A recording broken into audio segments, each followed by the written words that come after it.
안녕하세요, 여러분. 반갑습니다. 저는 올해 72 평범하게 살아온 사람입니다. 하지만 제 나이 또래 어르신들과 똑같이 나이가 들면서 몸 이곳저곳이 예전 같지 않다는 걸 느끼며 살아왔습니다. 그 중에서도 가장 크게 다가온 건 바로 무릎 관절이었습니다. 여러분도 아마 공감하실 겁니다. 젊을 때는 무릎이 내 몸의 기둥이라는 생각을 잘 안 하잖아요. 그냥 마음대로 걸어 다니고 계단도 뛰어내려가고 쪼그려 앉아서 김장도 하고 논밭일도 하고. 그런데 어느 순간 계단 몇 칸만 내려가도 무릎이 욱신거리고 바닥에 앉았다 일어나려면 아이고 소리가 절로 나오죠. 저도 60대 초반까진 괜찮았는데 65세 즈음 되니까 무릎이 본격적으로 말을 안 듣기 시작했습니다. 처음엔 그냥 피곤해서 그런가 했는데 점점 계단 내려가는 게 무섭더라고요. 한 번은 시장 보따리를 들고 내려가다가 무릎이 꺾이면서 그대로 주저앉은 적도 있습니다. 그때 느꼈습니다. 아, 이제는 진짜 무릎을 챙겨야겠구나. 여러분, 무릎이라는 게 단순히 걸을 때만 쓰는 관절이 아니잖아요. 우리가 일어나고 앉고 계단 오르고 시장 가고 심지어 화장실 가는 순간까지 다 무릎을 씁니다. 그래서 무릎이 아프면 단순히 관절 하나가 불편한 게 아니라 삶 전체가 바뀌어 버립니다. 무릎이 아프면 제일 먼저 움직임이 달라집니다. 예전엔 버스 정류장까지 걸어가는 게 아무렇지 않았는데 무릎이 시큰거리면 5분 거리도 길게 느껴져요. 계단을 오를 땐 옆 사람 팔을 잡아야 하고 내려갈 땐 괜히 심장이 두근거리죠. 걷는 것 자체가 두려움이 되니까 외출을 줄이게 됩니다. 외출을 줄이다 보면 사람과의 관계가 끊기기 시작합니다. 저희 동네 김 할머니도 원래는 경로당에서 노래도 부르고 친구들이랑 바둑도 두고 아주 활발했는데 무릎이 아프고 나서는 잘 안 나오셨어요. 나중에는 전화해도 나가기 귀찮다 하시면서 거의 집에만 계셨습니다. 그렇게 몇 달을 지나니까 예전엔 밝던 표정이 사라지고 우울증까지 오셨어요. 의사 선생님 말씀으론 활동이 줄면 우울증 위험도 2~3배 늘어난다고 하더군요. 결국 무릎이 삶의 즐거움까지 앗아가는 겁니다. 무릎이 아프면 경제적인 부담도 커집니다. 병원 자주 다녀야 하고 약값, 치료비, 주사비 한 달에 몇십만 원 훌쩍 나가는 경우도 있습니다. 제가 아는 친구는 무릎 주사 맞으러 2달에 한 번씩 병원 다니는데 그 비용이 1년에 100만 원이 넘습니다. 거기에 약값까지 합치면 더 늘어나죠. 그런데 문제는 돈을 그렇게 쓰는데도 무릎이 금방 좋아지진 않는다는 겁니다. 그리고 무엇보다도 무릎이 아프면 자존감이 무너집니다. 예전엔 내가 가족을 챙기고 친구들을 만나고 모임에 가서 웃고 떠들고 했는데 무릎이 아프니까 내가 짐이 되는구나 하는 생각이 들어요. 손주가 할아버지 같이 놀자 해도 마음은 굴뚝 같지만 무릎이 버티질 못합니다. 그러면 아이들 뛰어노는 걸 그냥 멀리서 지켜봐야 하고 속으론 서운하고 서글퍼집니다. 무릎 하나 때문에 이렇게 삶이 송두리째 바뀝니다. 움직임이 줄고 만남이 줄고 돈은 새어나가고 마음은 다치고. 그래서 제가 늘 하는 말이 있습니다. 무릎은 단순한 관절이 아니라 인생의 자유를 지켜주는 열쇠다. 여러분, 우리 몸에는 관절이 수십 개가 있잖아요. 그런데 희한하게도 나이 들면 손가락, 어깨, 허리도 물론 아프지만 제일 먼저 비명을 지르는 게 무릎이에요. 왜 그럴까요? 무릎은 우리 몸에서 가장 큰 관절이면서도 동시에 가장 혹사당하는 관절입니다. 하루에도 몇천 번씩 굽혔다 폈다 하죠. 걸을 때도 앉았다 일어설 때도 계단을 오르내릴 때도 심지어 누워있다가 방향만 바꿀 때도 무릎이 다 움직입니다. 그러니까 무릎은 평생 동안 단 하루도 제대로 쉬어본 적이 없는 관절이라고 할 수 있어요. 게다가 무릎은 단순한 관절이 아닙니다. 뼈와 뼈가 맞닿는 부분을 연골이 보호하고 있고 그 사이에 충격을 흡수하는 관절액이 있어야 부드럽게 움직일 수 있습니다. 그런데 나이가 들면 이 연골이 점점 얇아지고 관절액은 줄어들어요. 자동차로 치면 브레이크 패드가 닳고 엔진 오일이 줄어드는 거랑 똑같습니다. 그럼 당연히 삐걱거리고 조금만 무리해도 통증이 찾아오죠. 여기에 또 하나 중요한 게 있습니다. 바로 체중이에요. 몸무게 1kg 늘면 무릎은 34kg 더 버텨야 한다는 사실 아셨나요? 그러니까 체중이 5kg 늘면 무릎은 마치 20kg짜리 쌀가마니를 매일 안고 사는 것과 같습니다. 무릎이 얼마나 힘들겠습니까? 그래서 예전보다 조금만 살이 찌면 무릎이 금방 신호를 보내는 거예요. 그리고 생활 습관도 큰 영향을 줍니다. 젊을 때는 쪼그려 앉아서 밥 먹고 논밭일하고 빨래방망이로 두드리고 바닥 청소를 무릎 꿇고 했잖아요. 그때는 괜찮았던 것 같지만 사실 그때부터 무릎에 작은 균열이 쌓였던 겁니다. 그게 50대, 60대 들어서 본격적으로 드러나는 거예요. 마치 벽에 금이 갔는데 시간이 지나면서 점점 벌어지는 것처럼요. 또 여성분들은 폐경 이후 호르몬 변화 때문에 뼈와 관절이 더 빨리 약해집니다. 실제로 연구 결과를 보면 여성 노인의 무릎 관절염 비율이 남성보다 2배 가까이 높다고 합니다. 저희 아내도 그렇습니다. 같은 나이인데 제가 무릎보다 덜 아픈 이유가 여성 특유의 호르몬 영향 때문이라는 설명을 들었어요. 마지막으로 근육 부족을 빼놓을 수 없습니다. 무릎은 사실 뼈와 연골만으로 버티는 게 아니고 주변 근육이 잡아줘야 합니다. 그런데 나이가 들면 근육량이 자연스럽게 줄어들거든요. 젊을 땐 같은 계단을 올라가도 근육이 힘을 받아주니까 무릎이 덜 힘들었는데 나이 들면 근육이 빠져서 하중을 무릎이 고스란히 받아야 합니다. 그럼 더 빨리 무너지는 거죠. 여러분, 무릎이 나빠지는 게 단순히 나이 때문만은 아니라는 거 아시죠? 나이가 들면 연골이 닳고 근육이 줄어드는 건 맞습니다. 하지만 생활 습관이 잘못돼 있으면 무릎은 훨씬 더 빨리 무너집니다. 제가 직접 겪어보고 또 주변에서 지켜보면서 이게 문제구나 하고 느낀 몇 가지가 있습니다. 첫째는 쪼그려 앉는 습관이에요. 우리 세대는 어릴 적부터 바닥 생활을 했잖아요. 밥도 방바닥에 앉아서 먹고 빨래도 무릎 꿇고 했고 김장철엔 반나절을 쪼그려 앉아 배추를 다듬었습니다. 그런데 이 자세가 무릎에 제일 안 좋습니다. 쪼그려 앉을 때 무릎에 걸리는 압력이 자기 체중의 70~80배까지 올라간다고 해요. 그러니 매번 쪼그려 앉을 때마다 무릎 연골이 사포에 갈리듯 달아버리는 겁니다. 실제로 제 아내도 김장하고 나면 무릎이 붓고 며칠을 절뚝거렸습니다. 둘째는 체중 관리 소홀입니다. 나이 들수록 살이 잘 찌고 또 잘 안 빠지죠. 그런데 살이 1kg만 늘어도 무릎에는 34kg 더 실립니다. 계단을 내려갈 때는 그 하중이 56배까지 튀어 올라갑니다. 그러니 체중 5kg 찌면 무릎은 하루하루 2030kg짜리 모래주머니를 안고 다니는 셈입니다.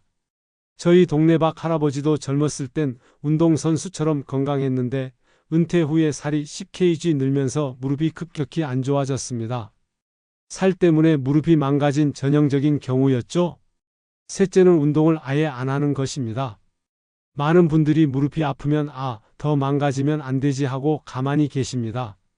그런데 그게 더 문제예요. 무릎을 보호해 주는 건 연골만이 아니라 근육입니다. 특히 허벅지 근육이 무릎을 꽉 잡아줘야 덜 아픈데 가만히 있으면 근육이 점점 줄어듭니다. 근육이 줄면 무릎은 더 불안정해지고 조금만 걸어도 통증이 커집니다. 저도 한때 무릎이 아파서 집에만 있었는데 오히려 더 못 걷게 되더라고요.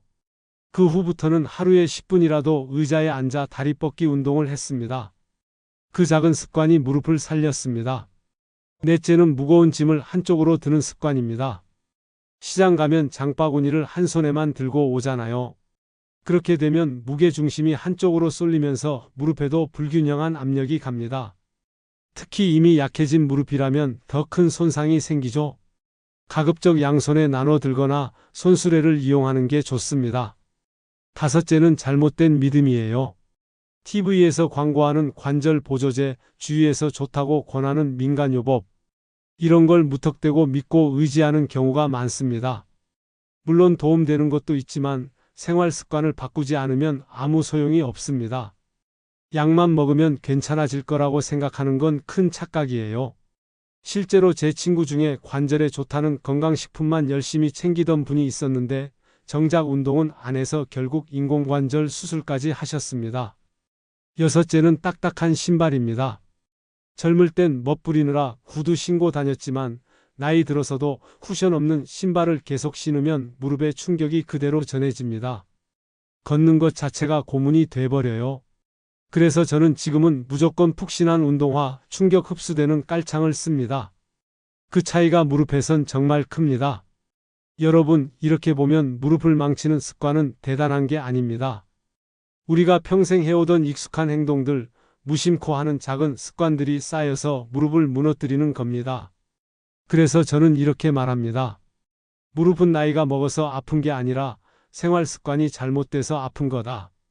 제 친구 중에 영수라는 사람이 있습니다. 올해 70인데 몇 년 전만 해도 무릎 때문에 지팡이를 짚고 다녔습니다. 이 친구가 원래 젊을 땐 씨름 선수 출신이라 무릎을 혹사시킨 거죠. 60 넘어서는 관절염이 심해져서 병원에서 수술까지 권유받았습니다. 그런데 수술이 무서워서 못하고 버티던 중 결국 집에만 있게 된 거예요. 그런데 어느 날 결심을 하고 생활 습관을 바꾸기 시작했습니다. 매일 새벽마다 가볍게 스트레칭하고 체중도 7kg나 줄였어요. 무릎에 좋은 운동, 예를 들어 의자에 앉아서 다리 뻗기 운동을 꾸준히 했습니다. 그리고 걷기는 짧게 자주. 그렇게 6개월을 하니까 지팡이 없이 다니게 됐습니다. 지금은 동네 공원에서 사람들과 배드민턴까지 치고 있어요. 그걸 보면서 제가 다시 한번 느꼈습니다. 무릎 관절은 포기하는 순간 끝이지만 관리하면 분명히 다시 살아난다. 여러분, 무릎은 한번 망가지면 다시 되돌리기가 정말 어렵습니다. 그렇다고 손 놓고 포기할 필요는 없습니다. 제가 직접 경험하고 또 주변에서 효과를 본 방법들을 말씀드릴 테니 여러분도 생활 속에서 하나씩 꼭 실천해 보셨으면 합니다. 제가 늘 하는 말이 있어요. 무릎은 내 몸무게만큼의 빚을 지고 산다. 몸무게 1kg 줄면 무릎이 받는 하중이 34kg 줄어듭니다. 계단을 내려갈 땐 그 부담이 56배까지 뛰죠. 그러니 살 3kg만 빼도 무릎은 10kg 넘는 짐을 덜어내는 셈이에요. 실제로 제 친구 영수는 무릎이 아파 지팡이를 짚고 다니다가 6개월 동안 식사 조절하고 하루 만보를 목표로 걸으면서 8kg를 뺐습니다. 그랬더니 계단 내려갈 때 쑤신다던 통증이 확 줄었다고 해요. 살을 빼는 게 최고의 무릎 치료제라는 말이 괜히 나온 게 아닙니다. 무릎은 혼자서는 버티지 못합니다. 허벅지 근육이 무릎을 꽉 잡아줘야 안정됩니다. 특히 대퇴사두근이 중요한데 이 근육이 약하면 무릎 연골이 직접 충격을 받습니다. 집에서도 쉽게 할 수 있는 운동이 있어요. 의자에 편하게 앉아서 한쪽 다리를 곧게 펴고 10초 유지했다가 내리세요. 하루에 양쪽 10번씩만 해도 효과가 있습니다. 벽에 등을 대고 무릎을 살짝 굽혀 앉은 자세를 유지해 보세요. 15초에서 30초만 해도 허벅지 근육이 단단해집니다.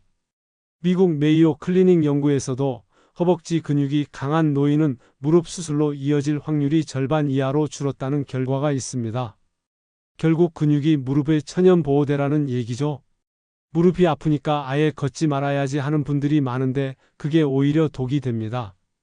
안 쓰면 근육이 더 빠지고 관절액 순환도 줄어서 무릎이 더 뻣뻣해집니다. 그렇다고 무리해서 오래 걸을 필요는 없어요. 짧게 자주 걷는 게 좋습니다. 하루에 10분 3번 혹은 집 앞 공원을 2바퀴 도는 정도. 중요한 건 꾸준함입니다. 서울대 보건대학원 연구에서도 주 3회 이상 꾸준히 걷는 어르신들은 그렇지 않은 분들보다 무릎 관절염 악화 위험이 35% 낮다고 합니다. 그러니 걷기는 최고의 약입니다. 단, 무릎이 붓거나 통증이 심할 땐 쉬어야 합니다. 내 몸의 신호를 잘 들어야 해요.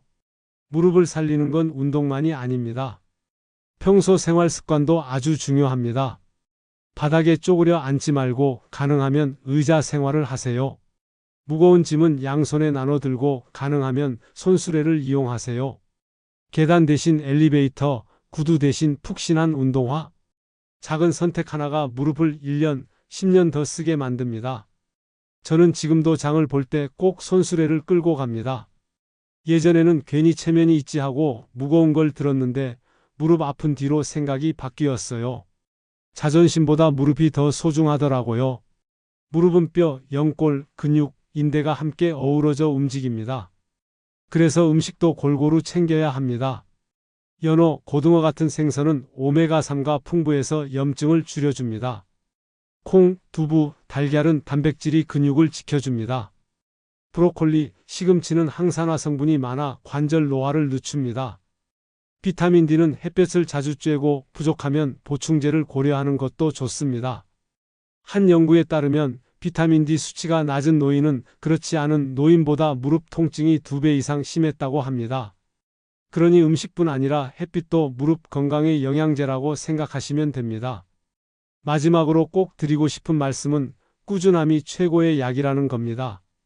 무릎 운동도 체중 관리도 음식 습관도 하루 이틀 한다고 효과가 나지 않습니다.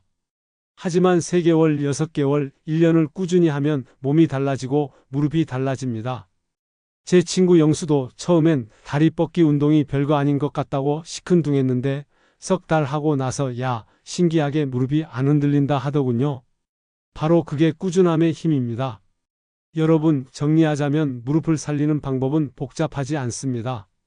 살을 조금 빼고 근육을 키우고 걷기를 꾸준히 하고 생활 습관을 바꾸고 무릎이 좋아하는 음식을 먹고 무엇보다 꾸준히 실천하는 것. 이 6가지가 무릎을 살리는 비결입니다. 여러분, 제가 그냥 느낌이나 경험으로만 말씀드리는 게 아니에요. 실제로 무릎 관절과 관련해서는 세계 곳곳에서 수많은 연구가 진행됐고 그 결과들이 우리 생활에 큰 힌트를 줍니다. 먼저 서울대 보건대학원 연구팀에서 65세 이상 노인 2,000명을 10년 동안 추적 조사했습니다. 그 결과 규칙적으로 체중을 관리하고 일주일에 3번 이상 걷기를 실천한 그룹은 무릎 관절염 악화 위험이 35%나 낮았다고 합니다. 이건 그냥 운동하면 좋다는 수준이 아니라 수천 명을 오랜 기간 지켜본 결과라 신뢰할 수 있는 데이터예요. 그리고 미국 하버드 의대 연구를 보면 흥미로운 결과가 있어요. 체중이 5kg 늘어나면 무릎 관절염 발생 위험이 50% 이상 올라간다는 겁니다. 반대로 체중을 5kg 줄이면 관절염 증상이 절반 가까이 완화된다는 보고도 있죠. 그러니까 우리가 밥 한 숟갈 덜 먹고 조금만 움직여서 체중을 줄이는 게 사실은 수술이나 주사보다 더 강력한 치료제가 될 수 있는 거예요. 또 미국 메이오 클리닉에서는 무릎 수술을 받은 환자들을 대상으로 데이터를 모았는데 허벅지 근육이 튼튼한 사람은 무릎 인공관절 수술로 이어질 확률이 절반 이하로 떨어졌다고 발표했습니다. 근육이 무릎을 보호해주는 천연보호대라는 사실이 과학적으로 증명된 셈이죠. 일본 도쿄의과대학에서는 비타민 D 수치와 무릎 통증의 상관관계를 살폈습니다. 비타민 D가 부족한 그룹은 통증 점수가 평균 2배 높았고 보충제를 꾸준히 섭취한 그룹은 6개월 뒤 통증 점수가 눈에 띄게 줄었습니다. 햇볕 쬐는 게 괜히 중요한 게 아니라는 얘기예요. 그리고 영국 옥스퍼드대 연구팀은 50대에서 80대까지 무릎 관절염 환자 1,500명을 조사했는데 주 23회 수영이나 자전거 타기 같은 무릎 친화적인 운동을 한 그룹은 통증 완화 효과가 약물 치료를 받은 그룹과 맞먹는 수준이었다고 합니다. 물속에서 운동하면 무릎에 부담을 덜 주면서도 근육을 강화할 수 있으니까요. 이런 연구들을 종합해보면 결론은 단순합니다. 살을 빼는 게 약보다 강력하고 근육을 키우는 게 수술보다 든든하고 햇볕을 쬐는 게 보약보다 값지고 꾸준한 운동이 평생 쓰는 진통제보다 더 효과적이라는 겁니다. 여러분, 이게 그냥 의사들이 하는 추상적인 권고가 아니라 세계적으로 수천 명, 수만 명을 대상으로 한 연구에서 확인된 데이터라는 게 중요한 거예요. 여러분, 무릎은 단순히 우리 몸의 한 부분이 아닙니다. 무릎은 곧 인생의 기둥이에요. 집이 기둥 하나만 무너지면 온 집이 흔들리듯 무릎이 무너지면 삶 전체가 흔들립니다. 무릎이 건강하면 아침에 눈을 떴을 때 기분 좋게 일어나 창문을 열고 햇살을 맞이하는 게 아무렇지도 않아요. 하지만 무릎이 아프면 단순히 침대에서 몸을 일으키는 것조차 큰일이 되고 맙니다. 계단을 내려갈 때 2다리가 아니라 두려움이 먼저 내려가고 손주랑 놀이터에서 뛰어놀고 싶어도 발걸음이 무겁다면 그게 얼마나 마음 아픈 일일까요? 저는 늘 이렇게 말합니다. 무릎은 당신의 자유를 지켜주는 마지막 보루다. 자동차가 바퀴 없이는 단 한 발자국도 못 나가듯 인생도 무릎 없이는 앞으로 나아갈 수 없습니다. 그런데 고맙게도 무릎은 우리를 배신하지 않습니다. 우리가 조금만 보살펴주고 잘못된 습관을 고쳐주면 무릎은 반드시 우리에게 보답합니다. 꾸준히 걷고 근육을 길러주고 햇볕을 쬐어주고 무리한 짐을 덜어주면 무릎은 기둥답게 서줍니다. 건강한 무릎은 단순히 병원비를 줄여주는 게 아닙니다. 사랑하는 사람과 함께하는 시간을 지켜주고 가고 싶은 길을 내 발로 걸을 수 있는 자유를 지켜주고 보고 싶은 곳을 마음껏 보러 갈 수 있는 용기를 선물합니다. 저는 예전에 한 할머니께 이런 말씀을 들은 적이 있습니다. 무릎이 좋아지고 나니까 손주 손잡고 공원 한 바퀴 도는 게 그렇게 행복할 수가 없어요. 전엔 그냥 습관처럼 걷던 길이었는데 이제는 매일이 선물 같아요. 그 말씀을 듣고 제 가슴이 뭉클했습니다. 그렇습니다. 행복이란 건 결코 거창하지 않습니다. 무릎이 허락해주는 평범한 일상 속의 걸음이 바로 행복입니다. 그러니 여러분, 오늘부터 무릎을 소중히 여겨주세요. 무릎은 내 몸의 기둥이자 내 삶의 기둥입니다. 기둥이 튼튼하면 집이 오래가듯 무릎이 건강하면 인생도 오래갑니다. 오늘 제가 드린 이야기가 여러분 마음에 조금이라도 울림이 있었다면 그냥 지나치지 마시고 좋아요 버튼 한번 눌러주시고 구독도 부탁드립니다. 그리고 무엇보다 이 영상을 혼자만 보지 마세요. 주변의 무릎 때문에 고생하는 가족, 친구, 이웃에게 꼭 공유해 주세요. 여러분의 작은 공유가 누군가에겐 수술 대신 운동을 선택할 용기가 되고 절망 대신 희망을 품을 기회가 될 수 있습니다. 여러분, 무릎은 나이와 상관없이 언제든 다시 건강해질 수 있습니다.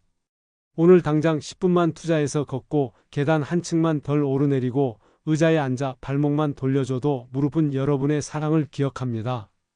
기억하세요. 무릎을 지키는 건 단순히 관절을 지키는 게 아니라 내 인생의 자유와 행복을 지키는 겁니다. 여러분 모두 무릎이 든든히 지켜주는 건강한 삶을 오래오래 누리시길 바랍니다.